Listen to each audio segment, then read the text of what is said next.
لو قلت لك انك هتاخد شاشه من احسن الشاشات اللي ممكن تجربها على اي موبايل بدون مبالغه، شاشه الموبايل ده بجد رهيبه، مع بطاريه حرفيا بتخلص اليوم وهي لسه على 50%، لا وكمان معاه شاحن بقدره 100 واط في العلبه. موبايل يقدر يطلع لك لوك الصور اللي انت شايفها دلوقتي بضغطه زرار. هل هتلاقي موبايل تاني في نفس الفئه السعريه يديك كل المميزات دي؟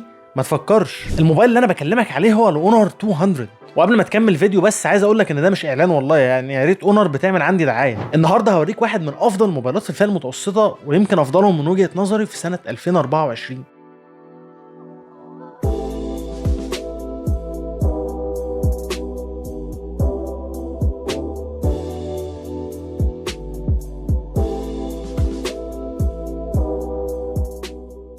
اول ما هتبص على ظهر الموبايل هتلاقي البيضه دي. اونر هنا حاطه الكاميرات في شكل كده حبايه، بصراحه عامل شبه البيضه شويه. ناس كتير شافوا الموبايل ده ما عجبهمش شكل الكاميرا، ولكن بصراحه انا شايف ان شكل الموبايل رايق يعني، خصوصا اللون اللي معايا ده اللي عامل شبه الرخام. انا ما عنديش مشكله مع شكل الكاميرات، بصراحه شايفها عاديه يعني، وفي الاول في الاخر انا يهمني اداء الجهاز. قبل ما نكمل بس عايز اقول لك على ارخص مكان ممكن تشتري الموبايل ده، وهو ستور مالك فون. مالك فون من احسن الاماكن اللي اتعاملت معاها في الموبايلات، وبيدي لك ضمان على الموبايلات اللي بيكون ضمانها دولي. هتلاقي عندهم كل الايفونات جديده ومستعمله، وطبعا اغلب الموبايلات الاندرويد وموبايلات سامسونج كلها طبعا الفلاج شيب وغيره مستعمل وجديد. حقيقه انا مبسوط جدا بالتعامل معاهم، وانصحك لو انت بتدور على الموبايل في الفتره اللي جايه فتبص عندهم، علشان انا متاكد انك هتلاقي احسن اسعار. الظهر عباره عن ازاز مصنفر كده مع فريم للاسف من البلاستيك. انا عندي مشكله مع الموبايلات اللي الفريم بتاعها من البلاستيك، علشان بيتجرح بسهوله لو دخل تراب تحت الجراب مثلا، بس هنا مش هتحس انه بلاستيك قوي يعني الا لو ركزت شويه. عندك بصمه في الشاشه، بصمه اوبتيكال بتشتغل بسرعه، والصراحه انا بحب البصمات الاوبتيكال اكتر من الالتراسونيك، لان هي مشاكلها مع السكرينات بتكون اقل. والمميز قوي في موبايلات اونر هو الفيس اي دي، رغم ان الموبايل هنا ما فيهوش غير كاميرا اماميه، ما فيهوش سنسور للفيس اي دي، ولكن الفيس اي دي هنا بيشتغل كويس قوي، حتى في الاضاءه اللي تعتبر بسيطه، والتليفون بيشوف وشك من اي زاويه. وحتى ممكن تلاقي التليفون ساعات بيبقى مفتوح وانت مش واخد بالك، ده بمجرد ما بتدوس بس على زرار الباور هو اول ما بيلمح وشك بيشتغل. الموضوع فعلا شغال كويس قوي، والغريب ان ده اصلا سوفت وير يعني مفيش هاردوير معمول عشان الفيس اي دي. الاغرب بقى ان الموبايل ده رفيع وخفيف جدا، وزن الموبايل 187 جرام بس، وده بيخليه اخف من اغلب الموبايلات في فئته. وكمان الموبايل رفيع قوي، انا عايز اوريك الفرق بينه وبين حاجه زي الاي 35 من سامسونج او الاس 24 الترا. ده مخلي مسكه الموبايل لطيفه وسهله قوي ومرتاح قوي وانا بتعامل معاه. شاشه الموبايل هي كمان لفه كده على الفريم وليها كيرف من كل الاتجاهات، هيحسسك ان الشاشه طالعه بره التليفون وان ملهاش حواف اصلا. بس للاسف الموضوع ده مخيف شويه، لان هو كده هيخلي الشاشه معرضه للكسر بسهوله، وللاسف اونر هنا مش قايله ان في طبقه حمايه معلن عنها على الجهاز. بس اللي فعلا فاجئني في الجهاز ده هو الاداء.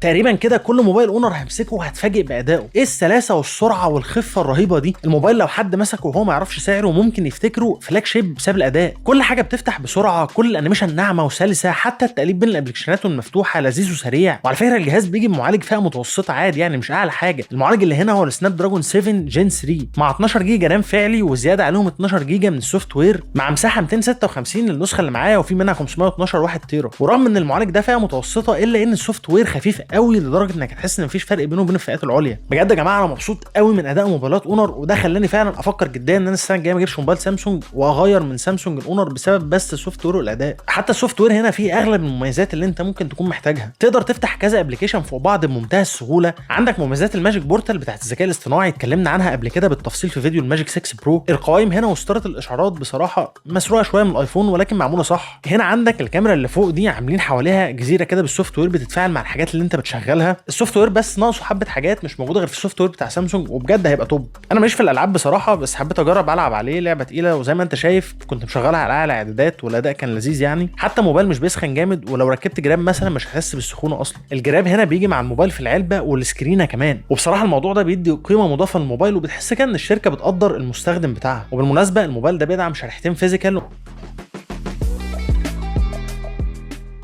فاكر بقى البيضه اللي قلت لك عليها في اول الفيديو دي؟ البيضه دي بيجي جواها 3 كاميرات، كاميرا اساسيه 50 ميجا بكسل، وكاميرا الترا وايد 12 ميجا بكسل، وكاميرا 50 ميجا بكسل ثانيه بس 2.5 اكس. اول ما تبدا تبص على انتاج الصور هتشوف التالي. الصور طالعه من الموبايل بطريقه المعالجه بتاعت اونر. الصور شكلها جميل ومعالجتها حلوه، فيها كونتراست زياده شويه ومجمله الالوان شويه، بتتعامل مع الاضاءه والاماكن اللي فيها سطوع جامد او فيها ضلمه جامده بشكل كويس. طول برضو ما انت بتبص على الصور مش عايزك تنسى ان ده موبايل يعتبر فئه متوسطه. الحاجه اللي انا لاحظتها شويه ان انا لما ببدل ما بين ال3 كاميرات شكل المعالجه او شكل الالوان اللي بتطلع من الصور بتكون مختلفه شويه ما بين الثلاث كاميرات، ولكن اوفر اول الصور كانت جميله. يعني الصور طالعه كويسه، فيها حده كويسه وفيها الوان مظبوطه، والتعامل مع الديناميك رينج والاماكن المنوره والاماكن المظلمه كويس مش وحش. انا برضو بعرض لك الصور علشان انت تشوف بنفسك وتقول رايك، لان ممكن رايك يختلف عن رايي عادي. يعني لما تدخل على وضع البورتريه بقى هتلاقي عندك فوق الزرار ده. اونر هنا تعاونت مع استوديوهات هيدكورت عشان تعمل لوكات للتصوير مميزه شويه في صور البورتريه. عندك 3 لوكات للتصوير، هتلاقي اغلب الصور اللي هعرضها لك دلوقتي كانت متصوره باللوك اللي هو في النص ده، وبصراحه الصور لو انت مقرب من البني ادم اللي انت بتصوره بتطلع جميله بشكل مش طبيعي. انا بزود العزل على الاخر او بزود البار بتاع البوكا على الاخر علشان يديني العزل اللي هو شبه عزل الكاميرات، والفكره ان الجهاز هنا بيعمل عزل كويس طول ما الاضاءه كويسه، بيعمل عزل مظبوط ما بيغلطش، وفعلا لوك الصور بيطلع شكله حلو قوي. لو بعدت شويه عن البني ادم اللي انت بتصوره بتبدا نفس المشكله اللي انا قابلتها مع الاونر ماجيك 6 برو، ان الجهاز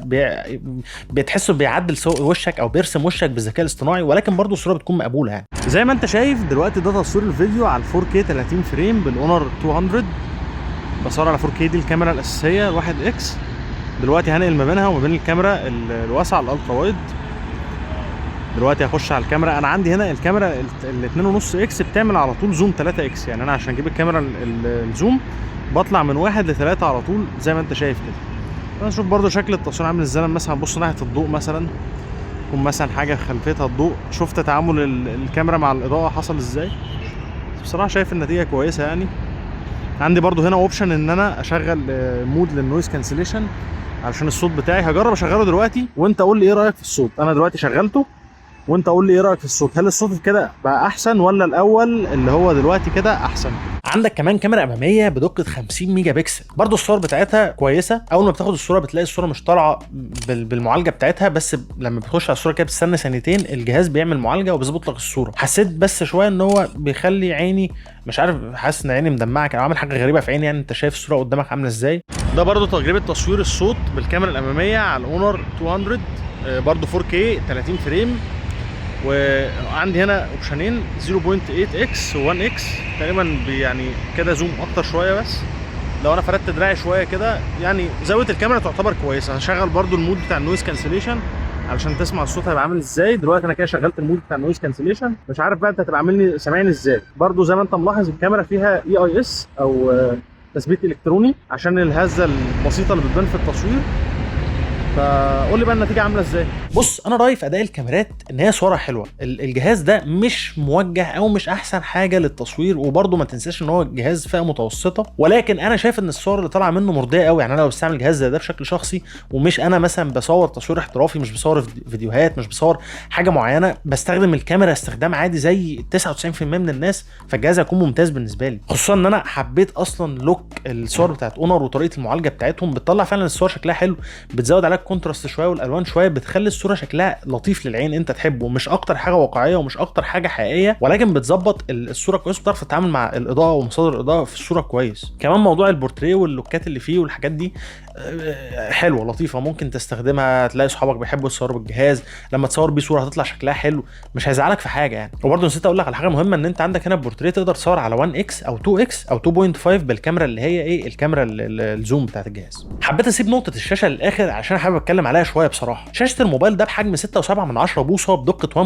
1.5K، شاشه تردد متغير من 60 ل 120 هرتز، وطبعا شاشه اوليد 10 بت. 10 بت دي يا جماعه معناه ان الشاشه بتقدر تعرض رينج الوان 1 مليار لون، مش زي الشاشات ال 8 بت اللي بتبقى 16 مليون لون بس. وبدون مبالغه عايز اقول لك ان دي واحده من اجمل واحلى الشاشات اللي استعملتها على اي موبايل، حتى الموبايلات الفلاج شيب، وانا اقصد هنا موبايلات الفلاج شيب زي الاس 24 الترا والايفون 16 برو ماكس. بجد جمال الوان الشاشه وحلاوتها رهيبه، بتقدر توصل لسطوع 4000 نتس تحت الشمس او في المحتوى الاتش دي ار، وهتحس قوي بالسطوع ده هنا. انا عايز اقول لك ان انا بجد بقيت مستاء قوي من شاشات سامسونج، الاجهزه بتاعتها مقارنه حتى بالاجهزه الفئه المتوسطه، ما زالت اجهزه سامسونج الفلاج شيب بتيجي بشاشات 8 بت، وبجد الموضوع بيفرق. هتحس فعلا ان انت الالوان في الشاشه دي احلى، هتحس ان الالوان في اي شاشه 10 بت احلى. حتى ارقام سطوع الشاشات الخرافيه دي ما بقيناش بنشوفها غير في الاجهزه الصينيه بس، الشركات الصينيه بس. يعني بجد عيب تبقى شاشه موبايل بالسعر ده متفوقه على شاشات اجهزه فلاج شيب اغلى منه باكتر من ضعف السعر. الشاشه دي مريحه قوي للعين لانها بتيجي بديمنج ريت 3840 هرتز، اللي هو اعلى من اي فلاج شيب تاني عند اغلب الشركات. هتلاحظ ده وانت شايف الموبايل من خلال الكاميرا، ومفيش اي فليكر على الشاشه. حتى عايز اقول لك ان تجربه الصوت جامده قوي برده، صوت عالي من السماعتين الاستيريو، مجسم وفي بيز وكل حاجه. هحاول اسمعه لك دلوقتي رغم ان انا ما مقتنعش قوي بالموضوع ده، عشان ممكن الصوت يختلف من مايك للتاني ومن سماعه للتانيه، بس ممكن نبقى نظبط الموضوع ده اكتر ونضيفه في المراجعات بعد كده.